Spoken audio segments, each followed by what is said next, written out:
12वां ज्योतिर्लिंग है घुश्मेश्वर, महाराष्ट्र में ही यह है।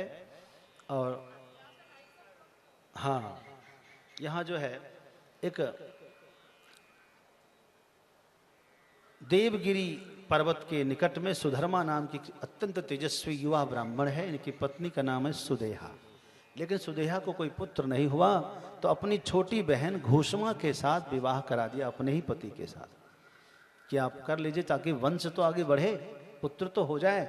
और सचमुच में घूष्मा को एक पुत्र हो गया। सुदेहा ने घूष्मा को शिवजी की भक्ति करवाई, ये बताया कि ऐसे करो ऐसे करो, सब ऐसा किया। घर में शिवजी के आशीर्वाद से एक पुत्र हुआ। पुत्र होने के बाद तो तब तक ठीक ही था। पुत्र जब बड़ा हुआ, उसका विवाह हो गया, तो बहू भी आ गई। बहू आने के बाद बहू तो अपनी सास में और दूसरी सास में कुछ न कुछ फर्क कर ही देती है। जैसे करने लगा तो उसको बड़ा कष्ट होने लगा कि हमारा बेटा होता तो आज ऐसा नहीं करती है, और जलन बढ़ने लगी। एक दिन जो है शिवरात्रि, सावन की शिवरात्रि अभी आने वाली ना, कब आने वाली है? 23 तारीख को सावन की शिवरात्रि। तो उस रात्रि में रात भर उसने अनुष्ठान किया, और इधर सुदेहा के मन में जलन, इतनी पीड़ा, आधी रात को जा करके सोए उस पुत्र की हत्या कर दी।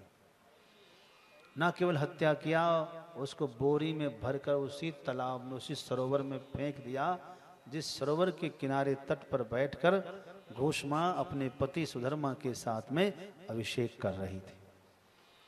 सवेरा हुआ, बहू रानी आई अपने पति को जगाने, देखा तो पति तो नहीं, खून ही खून है।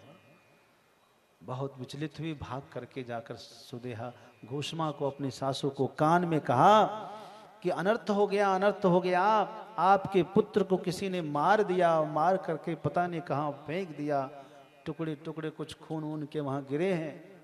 बहुत रो रही थी।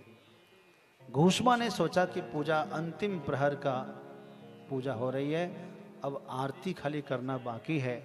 यदि इस समय मैं पूजा छोड़ दूंगी तो मुझे सूतक लगेगा। याद रखना, यदि आप पूजा में बैठे हैं और यदि कोई सूतक का समाचार मिल जाए तो तब तक सूतक आपको स्पर्श नहीं करेगा जब तक आप उठेंगे नहीं वहां से। जल चढ़ाने के बाद जब शक्राय नमः इंद्राय नमः बोलते हैं ना, उसके बाद आपके ऊपर सूतक हावी होता है। इसलिए आप पूजा कंटिन्यू रखना। उसने सोचा शिवजी ने दिया था बच्चा, शिवजी ने ले लिया, मैं मानती हूँ, उनकी इच्छा होगी तो देंगे। अब जो होना था सो तो हो ही गया, मैं पूजा क्यों अधूरी छोड़ूं। तो उसने पूजा किया। देखो, ऐसे भगवान नहीं मिलते, ऐसे चमत्कार नहीं होते। आप भी यदि चाहते हैं कि कुछ चमत्कार हो तो कठोर नियम लेना चाहिए। ऐसा उसने लिया कि हम पूजा तो करते रहेंगे, और ऐसे ही वो लगी रही। आखिरी में उत्तर पूजा के पश्चात जब आरती होने लगी, आरती में घूष्मा आज भावुक हो रही थी, रो रही थी, रो रो के आरती कर रही थी।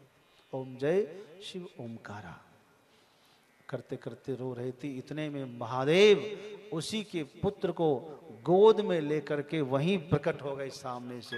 हर हर महादेव। महादेव को सामने देखा, भावुक हो गई। अब सामने आरती कर रही है।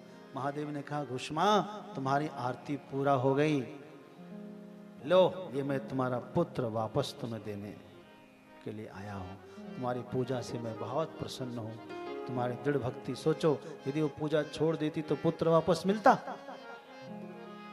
इसलिए आप लोग विचलित ना हो, कभी परीक्षा होती है, दुख दे भगवान तो भगवान की इच्छा है ना, ये हमारी परीक्षा है, ऐसा सोचना।